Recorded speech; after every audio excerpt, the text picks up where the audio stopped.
Una cordial bienvenida a nuestro curso de Derecho de Sociedades del Departamento de Derecho y Ciencias Políticas de la Universidad de la Costa CUC.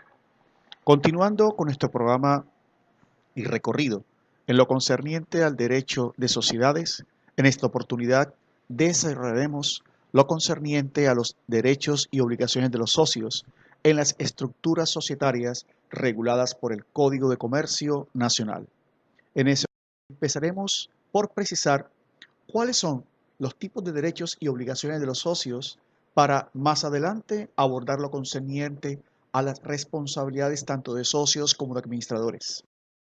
Notar que los socios, los accionistas, aquellos que han entrado a formar parte en la coparticipación del contrato social, del modelo social, de su organización, sus actividades, el objeto para el cual fue establecida su creación y funcionamiento, tienen en principio derechos patrimoniales o económicos, que se refieren tanto a las aportaciones de los socios a la sociedad como de la sociedad a los socios.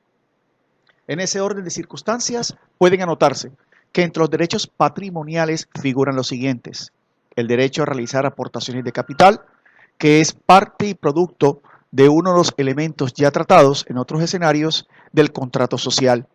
Los coparticipantes, los participantes de un modelo social de sociedad establecen básicamente varios principios: reunirse para desarrollar una actividad que les genere lucro, ganancias. El derecho de asociarse o la intención de reunirse o asociarse en común para alcanzar esos fines. El aporte de aspectos en dinero o especie. Y por último, el reparto de utilidades. Segundo, el derecho a transmitir la calidad de socio. Libremente en el caso de las sociedades anónimas, con consentimiento del resto de los socios en otros tipos de sociedad mercantil. La transmisión del estatus de socio constituye también una forma de poder negociar las acciones y los intereses que alguien, trátese de persona natural o jurídica, pueda ostentar en un modelo societario. Sin embargo, habida cuenta de la categorización de las sociedades en sociedades de capital, sociedades de persona, sociedades de familia, en fin, va a encontrarse en algunos escenarios esa posibilidad de transferir ese estatus con ciertas limitaciones dependiendo, reiteramos, al tipo de sociedad y conforme las estipulaciones estatutarias que los coparticipantes del proceso hayan establecido. Cuarto, derecho a participar de todos los beneficios, especialmente el que tiene que ver con el reconocimiento del porcentaje del reparto de utilidades, atendiendo al porcentaje o a la cantidad de aportes realizados por respectivo socio. Cuarto, derecho al reembolso de las aportaciones. Esto se da en dos circunstancias en particular, o bien sea por reducción del capital social o por abandonar el socio su participación en la sociedad.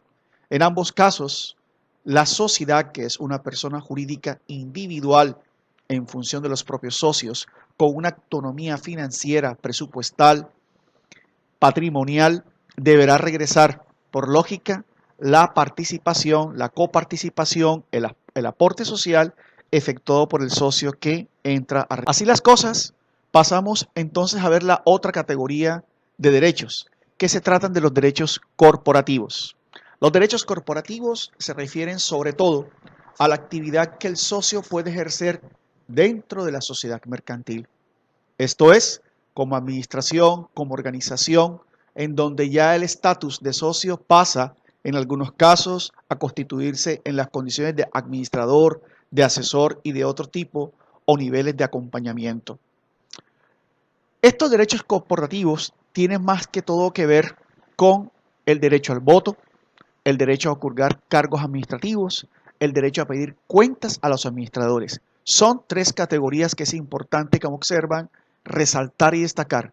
Derecho al voto, es decir, la participación democrática en la toma de decisiones que orientan el desarrollo y las metas de la empresa.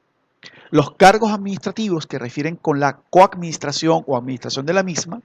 Y el derecho a pedir cuentas de los administradores. Esto es una de las principales responsabilidades de los administradores, responder por la ejecución de los actos societarios en función del beneficio o del detrimento de la sociedad. En cuanto a las obligaciones, estas genéricamente son en su orden: obligación de aportar el capital convenido, la lealtad hacia la sociedad, porque más adelante, especialmente cuando se desarrollen las sociedades de acciones simplificadas reguladas por la Ley 258 de 2008, veremos cómo la lealtad desde el punto de vista jurídico, desde el punto de vista de las responsabilidades, está medida excepcionalmente y especialmente para el tema de las SAS, en la temática del abuso del derecho y en la temática de la lealtad en la toma de decisiones. Tercero, sometimiento a la voluntad de la mayoría. Aquí rige el principio democrático de participación social, donde es la unanimidad o donde son los votos por mayoría en relación a las aprobaciones, a la toma de decisiones y al control social que rige democráticamente los destinos de los entes societarios mercantiles. Quinto, obligación de soportar las posibles pérdidas. Es decir, en todo caso, la gestión administrativa, financiera, contable, tributaria de un ente social debe estar soportada por los lineamientos de la ciencia contable, por los lineamientos de la ciencia financiera y de manera especial por los patrones y parámetros establecidos en los papeles y libros de comercio, al igual que las regulaciones que tienen que ver con el pago de tributos como una forma y núcleo esencial de lo que refiere al buen gobierno corporativo y a la adecuada gestión. Finalmente, tenemos el derecho de información. No menos importante es para el caso de las sociedades comerciales el hecho de que los copartícipes, los socios, estén enterados de toda la información a la cual hicimos referencia, pero esencialmente de aquella información que les permite hacerse presente, que les permite que sean oportunamente convocados a participar en el control social y también en la toma de decisiones como tal. En este orden vamos entendiendo que los derechos corporativos, los derechos de administración, los derechos de control son determinantes. Pero aquí entramos a otro tipo de derechos determinantes, que son los derechos de inspeccionar. De la mano con los derechos corporativos, los derechos de inspección, especialmente en establecer que todos los socios tienen el derecho a inspeccionar libremente por sí mismo o por intermedio de representantes los libros y papeles de la sociedad, conforme lo regula el artículo 48 de la Ley 222 de 1925. ¿En qué consiste para nuestro estudio ese derecho de inspección? Primero, que en tratándose de sociedades colectivas, lo regula el artículo 314 del Código de Comercio. En lo referente a sociedades en comandita simple, está igualmente estipulado en el artículo 328 del mismo Estatuto Mercantil. Y respecto de las sociedades de responsabilidad limitada, el artículo 369 hace lo propio. Pero en lo que concierne a las sociedades anónimas y en comanditas por acciones, hay especialmente la siguiente regla. Dentro de los 15 días hábiles anteriores a las reuniones de la Asamblea General, en que se vayan a presentar los balances de fin de ejercicio de la Asamblea General, en que vayan a presentarse los balances relativos al desarrollo de la gestión administrativa y financiera de este tipo de sociedades, el artículo 379 regula especialmente la acción de los días con los cuales los socios inspección. ¿Dónde deben realizar los socios este derecho de inspección? La ley determina que debe realizarse en las oficinas de la administración o donde funciona el domicilio principal de la sociedad. Respecto de las controversias que puedan llegar a suscitarse en relación con el ejercicio del derecho de inspección, la entidad que ejerza la inspección de vigilancia o control conocerá de las mismas. Para el caso particular de las sociedades comerciales, la Superintendencia de Sociedades de Colombia se encarga de regular lo respectivo. Conocido ese trámite ante la Superintendencia de Sociedades, esta misma autoridad dispondrá mediante orden administrativa que se disponga o se entregue la información solicitada por el socio respectivo. Acata e indica también la norma en estudio que los administradores que impidan el ejercicio del derecho de inspección o en su caso, el revisor fiscal que conociendo de aquel incumple este mandato o se abstiene de realizarlo, podrá incurrir en una causal de remoción. Es decir, será justa causa para que sea desvinculado de la empresa, bien sea y dependiendo del tipo de contratación laboral o de asesorías o de consultoría que eventualmente entramos, desarrollados los temas anteriores, un punto de esencial responsabilidad. Conocidos los derechos y las obligaciones y envolviendo a su vez no simplemente los derechos de los accionistas y de los socios, sino teniendo de especial forma en cuenta que estos a su vez pueden ser administradores de la sociedad, pasamos a tocar la temática relacionada con la responsabilidad, prohibiciones, deberes y derechos y demás obligaciones de los administradores. En esta instancia es inconveniente identificar qué se entiende o se consideran administradores. El artículo 23 de la renombrada Ley 222 de 1995 advierte que el representante legal, el liquidador y los miembros de las juntas o consejos directivos, e inclusive el factor y quienes, de acuerdo con los estatutos, detenten funciones administrativas, sean estas personas principales o suplentes, ostentan la calidad de administradores. Y la calidad de administradores involucra no simplemente el ejercicio estatutario, el ejercicio de las reglas del buen gobierno, sino responder por los resultados de la gestión en tanto y en cuanto ésta obre dentro de los lineamientos legales, pero también responder por los daños, perjuicios de la indebida gestión en tanto y en cuanto tal gestión se encuentre por fuera de los parámetros legales, es decir, la extralimitación de funciones, es decir, los diferentes comportamientos que pueden rayar también en temas penales y en temas especiales de sanciones. Es entonces necesario estudiar cuáles son esas responsabilidades y derechos, dado que los administradores deben actuar siempre desde el punto de vista constitucional y legal, de buena fe, con lealtad y con diligencia respecto al cuidado de los intereses. Así las cosas, los administradores, conforme a la propia ley 222 de 1995, tienen las siguientes prohibiciones. Representar, salvo en los casos de representación legal, en las reuniones de asamblea y junta de socios distintas a las propias, ni sustituir a los poderes que les sean conferidos. Es decir, que la única excepción que existe para que ellos no puedan representar o para que ellos puedan representar la sociedad es la referida al artículo 185 del Código de Comercio. Pero nunca ningún administrador podrá representar a la sociedad como tal en las asambleas o juntas de socios de acciones distintas de las propias como tal. 2.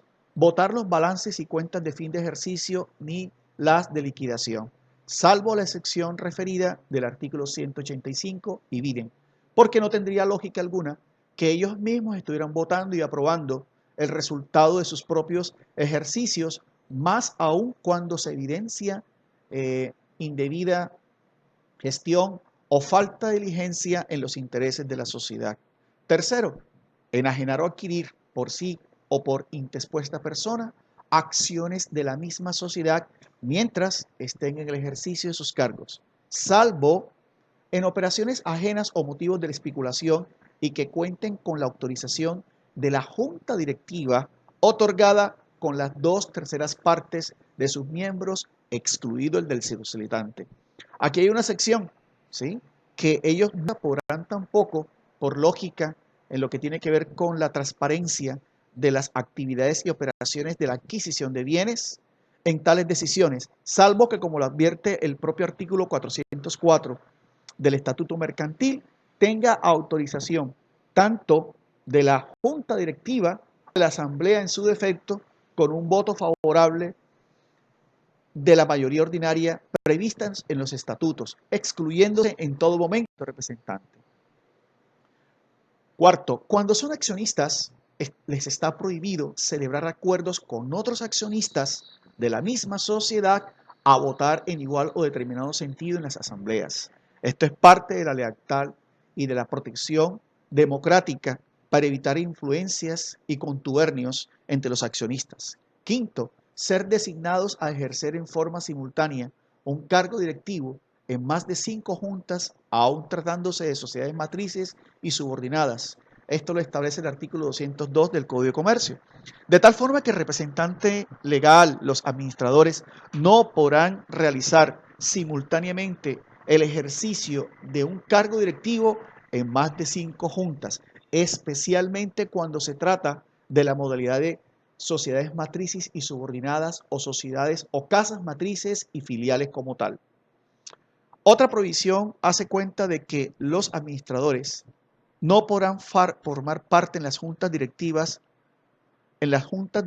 mayorías con personas ligadas entre sí por matrimonio, por parentesco civil o tercer grado de consanguinidad, que es lo lógico para evitar las inferencias del nepotismo, del sectarismo y de otras figuras que tienden a limitar la equidad, la justicia en las deliberaciones, salvo, lo establece el artículo 435 del Código de Comercio, en las sociedades reconocidas como de familia, en donde el vínculo familiar, el origen jurídico, el origen motivacional de la creación de la sociedad es ante todo familias que se reúnen para un objeto social determinado. Esta ley adicionalmente establece que los administradores, al punto al cual hacíamos referencia al inicial, responden solidaria y limitadamente de los perjuicios que por dolo o culpa ocasionen a la sociedad, a los socios y a terceros, salvo que no hayan tenido conocimiento de la acción y omisión o hayan votado en contra, siempre y cuando no la ejecuten.